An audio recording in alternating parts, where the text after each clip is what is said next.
One. Okay. I'm just going to wait for a moment to see whether the stream is going online, but it should be up right now. It's going to have like 20 seconds delay. Yeah, there it is. I can see you twice now. Hi, we're joined by Rein Hagen today, and usually this goes by this guest doesn't need any introduction, but just shortly, if you ever happen to Google Rein Hagen, you're going to look at a lot of stuff about vampires. That's good. Mm-hmm. Yeah. Nico just looked in. I was quite kind of surprised that we're already streaming. But I'm seeing people in the chat, so people are seeing us. Everything's working out. So let us know if anything with picture or with the sound is amiss. But I think it's going to work out nicely. So hi, Mark. Great to see you and talk to you again. Nice to see you. How are you doing? I'm great. Yeah, I've been really looking forward to talking to you all day. How are you in Tbilisi? Yeah, I've been excited about this as well. It's sort of my first chance to sort of really get in depth on talking about this new project, which is my favorite part of every project. Just sort of getting to map it out and come up with 1,000 new ideas a day, and throwing away most of them, but still being enriched by the ones that you can keep and fit into the jigsaw puzzle, Yeah, and that's what you've been doing for the past months. You've only just basically announced that there's going to be a new game called Fang Night and a setting called LOSTLORN, but you've been churning along, finding ideas and finding a team for quite a while now? Yeah. Well, you're an important part of the team. Somehow it happened. I don't know. Well, your ideas have just been invaluable, and your creative input and clever poking in the right places and asking the right questions at the right times, which is really the key thing. People forget. How much you need to sort of creatively question what you're doing. Yes, and I very much love working with the team that you've put together, because that's what's happening all the time. And I admit I was shy at first, because most people in the team, and especially you, have done so many things before, and I was just the new girl. Yeah. Can I tell people if I think this idea could maybe need a little tweaking? But you've been very generous working with you and very open. Oh, thank you.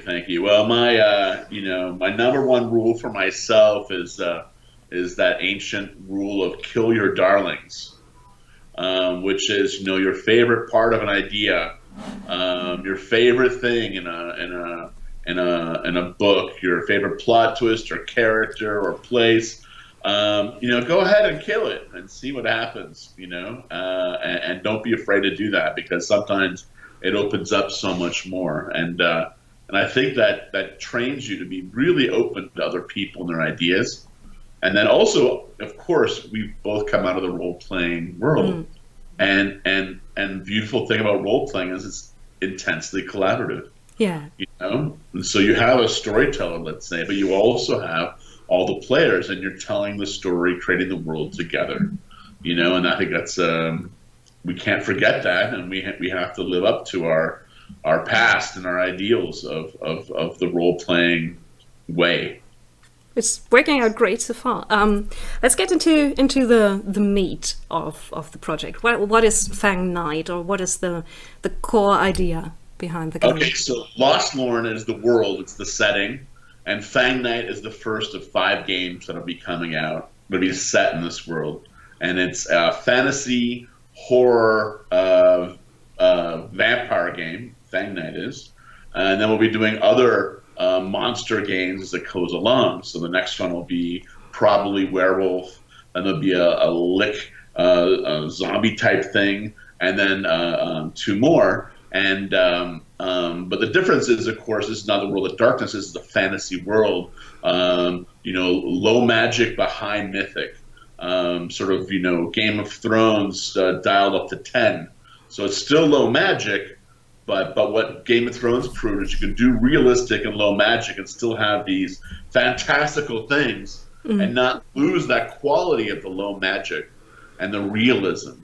And so I think we're trying to take that mythic quality, just go all the way with it, with having a flat world and a world tree, and the stars are actually god realms that are giant rocks that can come down to earth. And this only happened, of course, in the myths, but supposedly it could happen again.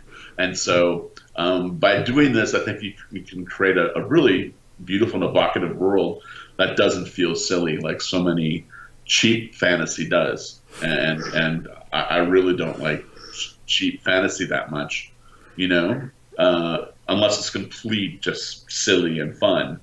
Like, as a kid, I read Xanth. Oh yes, I love them. And I loved his creativity. But now I just, I'm a horror guy, right? And horror does not work if it's funny or if it's frivolous. Horror kind of needs a little grit. It needs that's a little realism. Yeah. And so, oh, go ahead. Sorry, no. I wanted to talk about the fact that it is a pretty fantastical work, because a lot of things that are kind of metaphor are going to be real, like you said, the flat Earth and the world tree that is actually a giant tree that's having roots all through the landmass you're playing on. Yes, I love that. Was your idea of having the roots pop up everywhere? I love really? that. I keep forgetting whose idea. Well, it doesn't matter. I have to try to remember, because as the sort of the storyteller of our group, it's important that later on I can give credit. And so I try to remember these things a little bit. But yeah, the roots coming up everywhere. A castle being built in the nest of a root, or a whole kingdom, being lucky because it has so many roots, or its boundaries are defined by roots. That to me is just lovely. I think that's great. But yeah, it's a really, really big tree. It's not just the world tree; it's the world oak, and there are entire kingdoms, located on its branches. So yeah, it's big.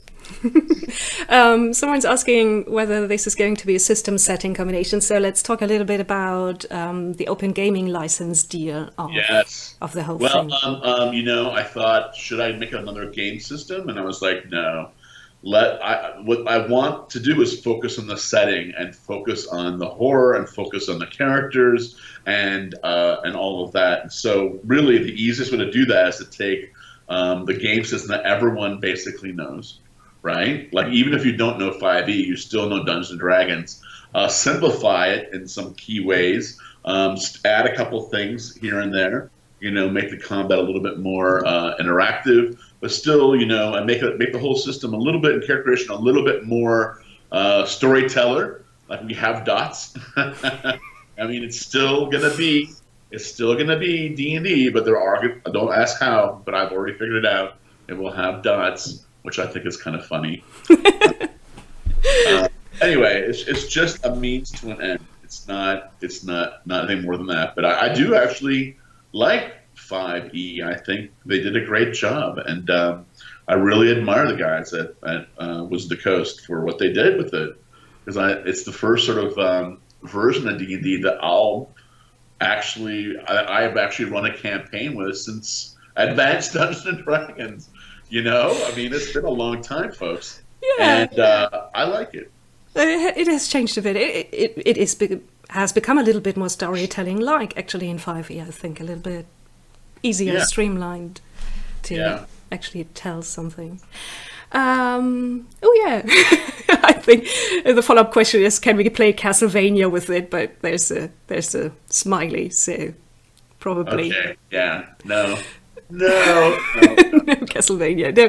The vampires are going to play a pretty interesting and important role in the whole setting. Can you go a bit into what the core idea of that is and how vampires are going to work? They're not going to be hidden as in masquerading. Yeah, it's the werewolves who live as noble lords and pretend that they're human, and so they have a masquerade.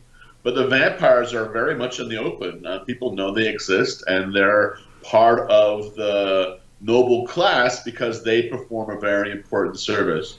First of all, the youngest children of noble families are often sent to go study with them because, you have these big families and you need to get rid of the kids somehow. So sending them to the vampires is like sending a kid to the church. It's a way to get rid of an extra kid. They're not going to inherit, so you got to do something with them. But also, many fire holes, which is the places where these amaranth live, are located around hellholes, which are these vents, these maws into the underworld.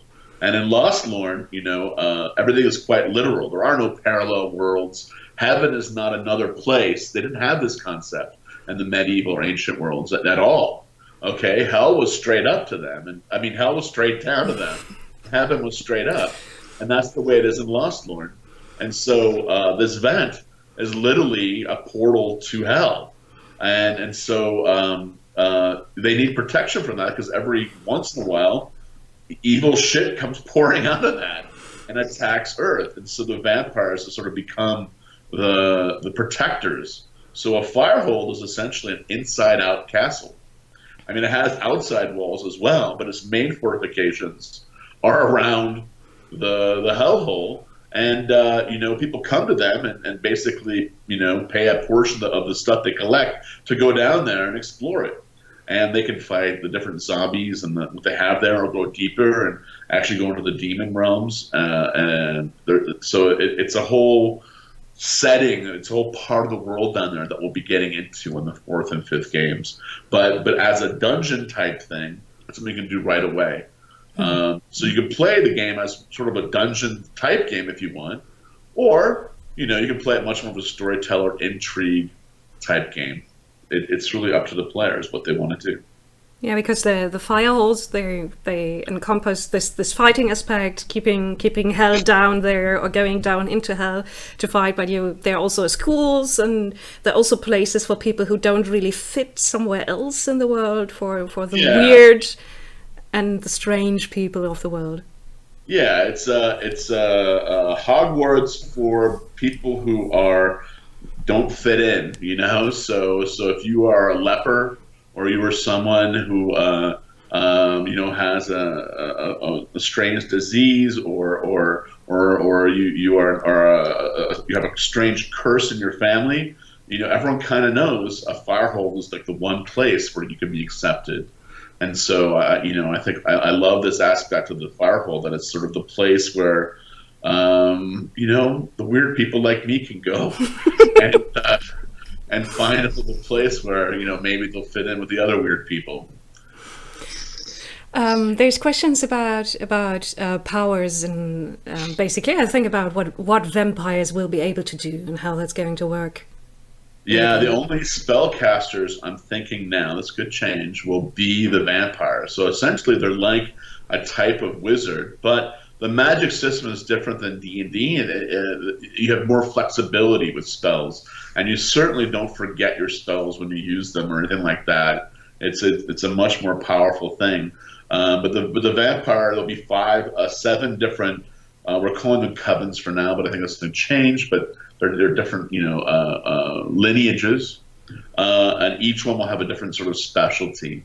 And basically, we're probably not going to be that worried about your normal D&D thing of balance, because you can play normal humans. You can play what we're calling, what's the latest word we came up with? Badlander or Wayfarer. I think Wayfarer was the last try to find the right word. Badlander or Wayfarer is the name of the mortal companions who belong to one of the 7 Wayfarer guilds, which are the guilds that are concerned with things that happen outside of the sacred church lands, out in the beyond. And that definitely includes a firehole, which is very much outside of the sacred, church area, even though it's often inside of a sacred kingdom. It's like a little spot of profane inside the sacred.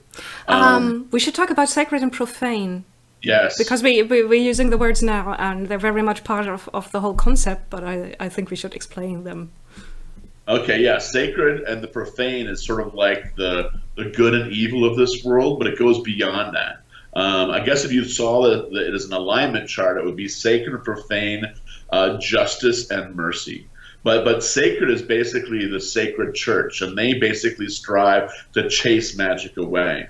So any kind of magic or weirdness is very difficult to do anywhere where the Templars and the sacred church are basically putting up wards and building churches and have bells, and basically magic is incredibly hard to do among people who are sacred believing, and it's a storytelling magical world, which we'll get into in a second. But anyway, the profane church is sort of the older church, which is sort of opposed, and there's a whole religious war going on now between the sacred church and the profane church. The profane church is much more naturalistic. It doesn't believe in buildings. The adherents believe you cannot worship, inside, and so it has this whole different thing. But the sacred and the profane church are united in one thing, and that their highest holiday is the middle of summer, when you have the long day. And the long day is once a year you have a 7 day long sun. It doesn't get dark for 7 days. And then in the middle of the night is the most fearful time of year, and that's when you have 7 days of no sun at all. And so these are both sort of weird festivals they have to sort of celebrate, but it's also the long night is when really bad things tend to happen and people are very afraid. Oh, there are a few more questions actually. One is about is from someone who says he or she was one of the testers on your table in Istanbul, and was happy to get into I Am Zombie early on. And the question is whether there's going to be people who can get their hands on the docs for LOSTLORN and Fang Night early on, and when will things be We'll actually out there? be doing a Patreon where you can get involved in not only reading and writing, but you can get involved in writing and contributing and talking and being part of the creative process. I want to broaden this collaboration very greatly, and then hopefully use the Patreon money to actually pay people to help create it. Obviously I have to bring home some money to my wife, so she'll let me do this full time. But then beyond that, I definitely want to share the wealth of it and really make this a collaborative process. So I'll be announcing that very soon, the whole Patreon thing, and it will be a very reasonable amount, so people who are who don't have a whole lot of money can still take part. Okay, so you're going to set that up when soon-ish? Dates. Just very, very rough dates. Yes, probably let's say in a week. Oh, okay. That was actually sooner than I expected. Yeah, I've done it all. I've written it all. I'm just terrified to start it. That's all. Okay. I've written the whole thing. It's ready to go. I'm just scared. I don't like asking for money. I just have a weird hang up about it. I get that. As someone who's part of a team with a Patreon, it still baffles me. Yeah. And it's still hard for me to ask people to join. Yeah, I totally get that. There's also the question, will there be Lovecraftian stuff too? And I think you can answer that with a big yes. Yes. Well, actually, today we just worked on the cult of the something void of the Unseeing Void or the Blind God, something along those lines. Yeah, the dying eyeless god. Yeah. Oh shoot! I can't believe I forgot the name of the cult. Such a good name too. Let me just cheat and look up the chat where that happened. But there's we're not directly Lovecraftian stuff that's going on, so no Cthulhu, but there's definitely cosmic horror stuff. Void Eaters. Yes. We got Void Eaters somewhere here in the chat. Yeah. So basically, they're trying to wake up the dying god, upon which this whole world is sort of built on top of the dying god, and they want to do that because they've done so many sins that it's the only way they can not be tortured eternally in hell. We're not keen for paying for our sins because we plan on doing many more. Yeah.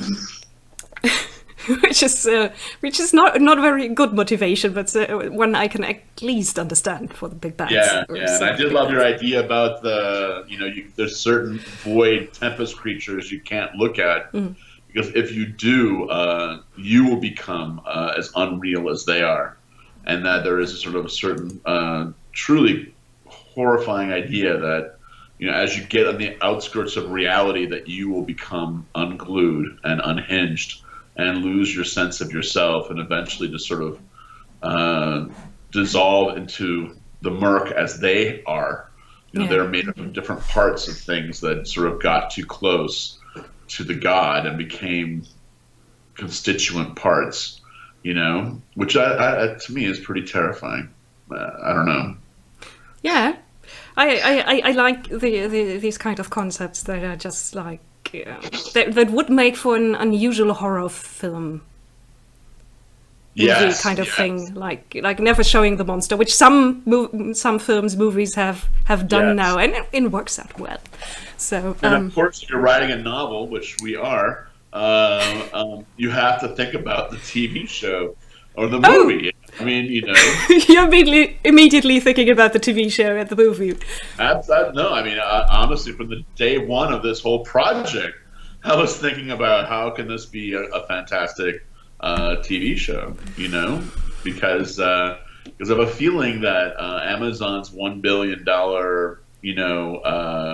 new Game of Thrones series, as much as I pray it's awesome, not Game of Thrones, they're doing Lord of the Rings. They paid $1 billion to do Lord of the Rings. Is that I just don't think it's going to be good. I just have a feeling about it. And the new Game of Thrones series, I'm worried about that as well. So I think everyone's going to be wanting a really good. I think fantasy is back for good, and and also vampires, I think, have been done to death in the modern world. Like everyone took vampires, from largely a lot of it from me. They all borrowed so much from the social aspects of Vampire the Masquerade, and they did it. And now it's a modern-day vampire TV show or movie series. It's been done to death. But you know what? A medieval, a fantasy vampire, that's a much less used up space. There's so much more room there. And it just feels wonderful to be back doing vampire stuff, but yet in such a new way. And it's not Mythic Europe. I mean, I love Mythic Europe. I love Vampire Dark Ages. That's all based on what I did with Ars Magica and the Mythic Europe I did with Ars Magica. And I love using historical Europe. Oh my God, I love it. But you know what? When you're using reality, it's really difficult for some people who don't have a lot of knowledge of history. They don't know quite what to do. They feel frozen. They're not sure how to describe things or what's going on, and they feel like everyone's going to laugh at them if they get something wrong. Whereas if you do it in a pure fantasy world, well, gosh, you can do whatever you want. Well, my LOSTLORN's like this. Don't ask questions, And that's the wonderful thing about role-playing, and especially Dungeons & Dragons, which has always had this tradition of not only can the dungeon master, but anyone playing the game can make up stuff. And it's okay. You can change the world by a single sentence you make as a player, right? As a character, you can change, and everyone goes, "Oh, that's cool. Yeah, okay, let's go with that. Sure." And boom, you change the world. Oh, I love that. I think it's fantastic. And now it's going to do historical nitpicking with your setting. Yes. People are still asking when and how and in what form these things are going to appear. So you've mentioned that you're planning for a series of games in the same setting. Yeah, so basically, as soon as Patreon is set up, basically that determines the speed. The more money, I mean, if there's just enough money for me to work on it, it's going to take a long time, right? But if we have enough money to hire people and do things, then it'll be speeded up quite a bit. So that's what I'm hoping for, is we make enough to sort of really have a good thing going. Also depends on how much people get involved. Like hopefully, like with I Am Zombie, we had really a great community going with that. and it was really quite amazing. People were contributing, were writing stuff, and it was absolutely just amazing just to see the creativity and the stuff happening. And I would love to see that happen again, only this time in a more organized and structured way. Okay. People working with and for you on this thing. Let's talk a little bit about the team that you have on board so far. I've made a list. Okay, great. Yes, I'm kind of prepared. So I've already seen Roque in. I hope I got the name right. Roque in the chat, asking for a Portuguese version because he's from Brazil. Absolutely. If someone will translate it, we can totally do it, even if it's not English. And yeah, Neil is also part of the team. So Roque, you invited because, to quote, he has the most disturbing visions Creativity. or ideas. Yeah, it's just his ideas are extremely disturbing. That's a good job qualification. Disturbing ideas. What's Neil doing? Neil is very good at taking ideas apart and inspecting their constituent parts and making sure that they fit together correctly. That's sort of his specialty. We have Travis, who is actually a real knight. He actually jousts and competes as a knight and lives part of his knight life as a full-on knight. So he was actually inspiration for using the word knight in the name. And some of our team, by the way, don't like Fang Knight. So please comment on my page. If you love that name or hate it, please let me know, because I kind of love it and hate it. And and so I want to hear from people about that name. LOSTLORN, that's a done deal. I love LOSTLORN. There's nothing wrong with it. Okay, that's not going to change. No, I don't think so. It's just too good. It's just easy to say, and it's beautiful. And I own the URL. So and lost.com, how can you go wrong? Fang Knight, I also own, and that's actually a big consideration. The name is I wanted a name I could own. If I could own Blood Knight, we probably would have called it Blood Knight. But unfortunately, someone else owns bloodknight.com. I'm not going to Google that right now, but I will later. As for people who don't love Fang Knight as a title, Oliver Hoffmann is on board. And everyone in Germany should know Oliver. He's actually been the main vampire translator and sort of German friend of mine since I was nobody. Since I think I met him, very, very early on when Vampire basically first came out, and he wrote and said, "Hey, can I translate?" And I was like, "Awesome, yeah." So yeah, I've known Oliver for a long, long time, and he's pretty well known in the German scene. Yeah. Yeah, he was head of Feder und Schwert, and they brought the World of Darkness games to Germany. And they also did some other games who have a fan followership, a very strong one still today, like Angel. So Oliver, you should know him. Yes. People out there should know him in Germany. Who else we've got? Larry Bernard. Bernard is a guy with sort of encyclopedic knowledge of games, comic books, anime. He basically is the go-to guy for understanding or knowing any antecedents or any sort of things that may have happened before. When you're working so hard on being creative, you need someone to tell you, "Oh, that's been done here in this way by this person," and otherwise you can go full steam ahead thinking it's your brand new idea, and without realizing you have to sort of change the idea yet again to make it truly new. And I'm a firm believer that people get very, very excited when they open a book and it's just chock full of new ideas. Not maybe completely new ideas, but new variations on ideas, because of course there's nothing completely new. But that's what makes a game or a book or a movie really interesting, when it just has new stuff in it. It makes you come alive. So anyway, that's what he does. Then we've got Chris.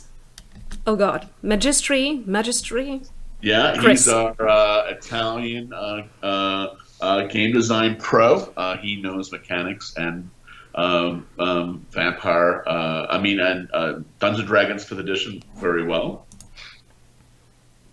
So he's the one who's going to take all your ideas and try to fit them somewhere into the rules. Hopefully, indeed. And we've got C.A. Suleiman.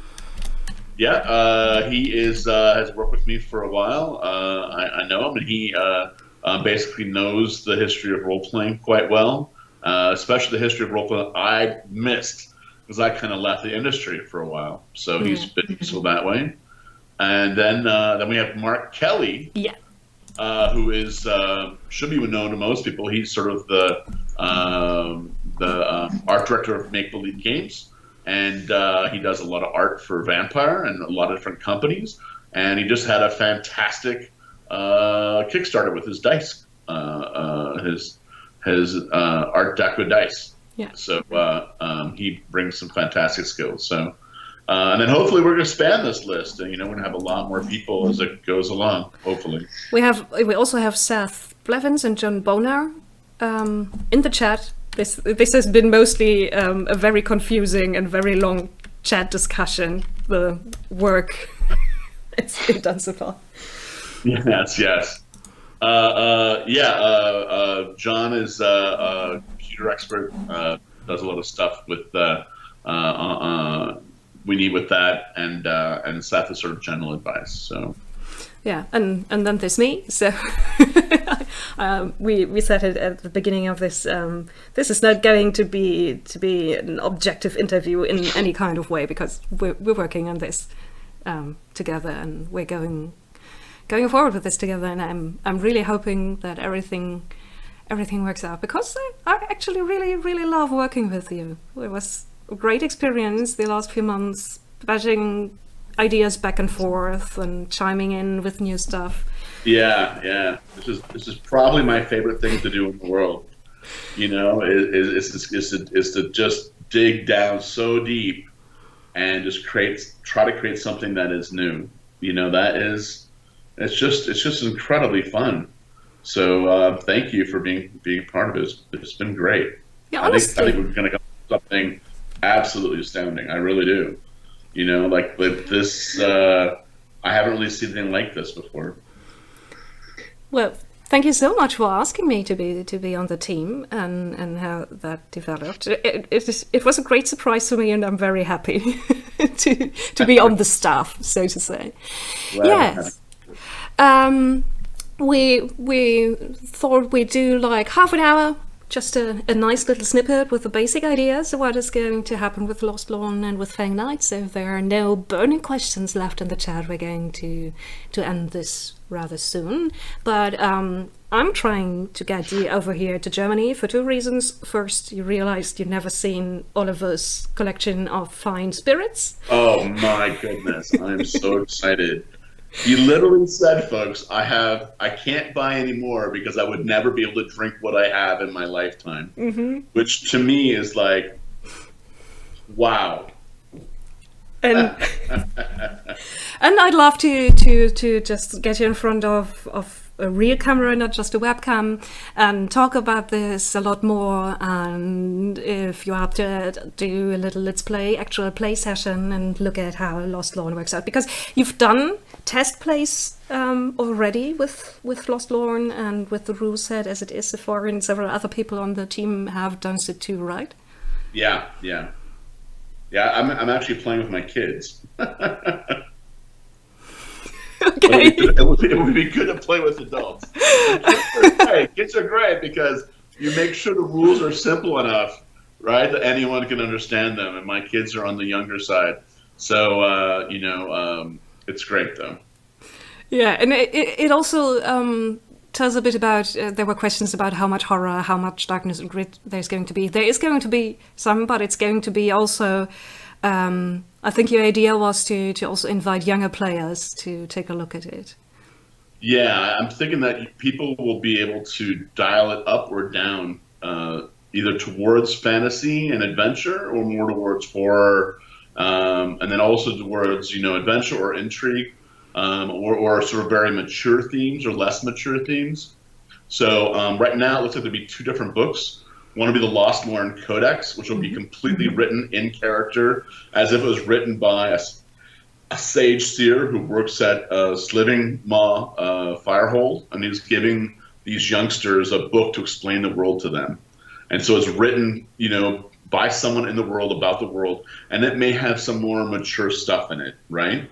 But then the Fang Knight book will be like the Player's Handbook, and it'll be written like the D&D book is, for a more general audience, so that, I just want to make sure we're not offending anyone or making any parents uncomfortable. And so we'll kind of maybe try to differentiate a little bit that way. But definitely we're not going to go for the kids so much that we're going to whitewash anything or I'm just not into that. If we have to make a choice, we'll put a no kids 18 and over on it, if that's what it takes to do a true horror. But I don't think it does. I think horror is more conceptual than it is gore and visuals. And so I think you can scare the bejesus out of people and not offend parents or scare kids too much.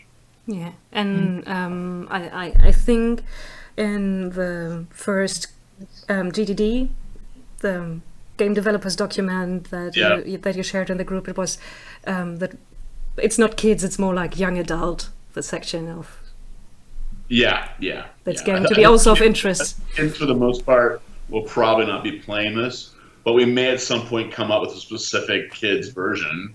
Hard to say, but I think definitely, a parent who wants to play with their kids like I am, I don't think it would be a problem at all. You just play it a little bit more like D&D and a little bit less like, vampire and immortal, perdition. Last question, or rather, someone asking for character sheet that's going to be just 1 page and not too many. Absolutely. Too many calculations. Yeah. Although I think vampires, they probably will have to have a backside, but I actually do have a concept for a character sheet. Gosh, I'm so proud of this. Hold on a second. I don't think I mentioned this in chat yet, but imagine this is an 8x10 piece of paper. My idea is you fold it like a name card, like you have on the table during conferences. Mm-hmm. So it's like this. See that? And that way, you put it on the table in front of you, and it has your name in front and stats that everyone else would know. It would have stats you absolutely need back here, and then you can unfold it and look at this side, and it has the stats that you need in detail. So basically, everyone has in front of them a little folded character sheet like this. I don't know if that's going to work, but I think it'd be really cool. I like the fact that you're never going to forget the names of the other characters. It's and as a game master, also, I want to know their stats so I can make a roll for them and not tell them what I'm rolling, right? As a storyteller, I want to be able to make their perception roll, their wisdom roll, without them knowing I'm making a perception roll. And if you have to ask them, what's your perception? But this way, I don't have to do that. And I don't have to have it down on a sheet of paper. It's all right there, That's nice. People in chat like the idea so far. So it's not a for sure thing. It has to be tested. Yeah, lots of things are probably going to change, apart from the name LOSTLORN. Yes, even Fang Knight can change, but yeah. We're going to see. So, thank you so much for taking the time and talk about this. And yeah, we're going to follow this one up, talk about it a bit more, try to get you over here, and yeah, then we're going to look for the Patreon when it goes online. Thank you so much, Mark. Lovely talking to you, as always. Bye, everyone. Thank you. And thank you, chat, for being with us. Goodbye and good day. Bye.